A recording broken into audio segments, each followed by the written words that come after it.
Everyone else has cherry, red lips, but his mouth is a gaping maw he sets his sights on. He'll swallow whole in one gulp. Even if you give him a nucleic acid test, he won't bat an eyelid. He'll still gobble you up. Despite this, one little girl refused to believe the superstition. Instantly, the big mouth monster targeted her and swallowed her whole. We witnessed this scene firsthand. Terrified, we jumped into the car and raced home at full speed. But the nightmare wasn't over. That very night, as my daughter drove past that road, spotted something by the roadside. The little girl swallowed that morning.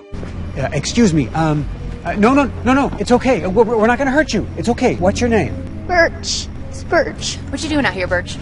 I need help. My mom was gonna get me. The next second, the monster chased us out of the darkness. We scattered in terror. When my daughter returned from the bathroom, a bizarre scene unfolded. The little girl stood before me, muttering strange incantations under her breath. After being discovered, the girl turned and fled, but I collapsed to the floor, motionless. My daughter broke down on the spot, but just as despair washed over her face, I suddenly woke up. Immediately after, I sensed something was terribly wrong with my feet. I took off my shoes. Looking down, I saw my feet had transformed into the little girl's form. In that moment, I couldn't accept it at all, but my daughter couldn't hold back her laughter. I quickly realized things were far more complicated than I'd imagined. Soon after, the big mouth monster came knocking again. I forced myself to confront my fear and approached, determined to uncover the truth. The monster didn't speak. Instead, it suddenly knelt down, then opened its enormous mouth wide, gesturing for us to enter. My daughter thought it didn't look menacing at all, rather, strangely friendly. She crawled right inside. I had no choice. I followed her in. In an instant, we arrived in a strange and eerie world. Then, the big mouth monster finally spoke. He came from another dimension. His purpose on Earth was to destroy the true demon. That little girl was no ordinary human. She could devour others, constantly replicating shadows, secretly growing her army. To stop this, only the big mouth monster could succeed. No sooner had he finished speaking than we were spat back into the real world. With the truth revealed, we felt a long-forgotten sense of relief. The big mouth monster turned and left, but not long after he departed, an accident occurred. A woman who had just learned to drive unwittingly caused a crash. She accidentally ran over and killed the big mouth monster.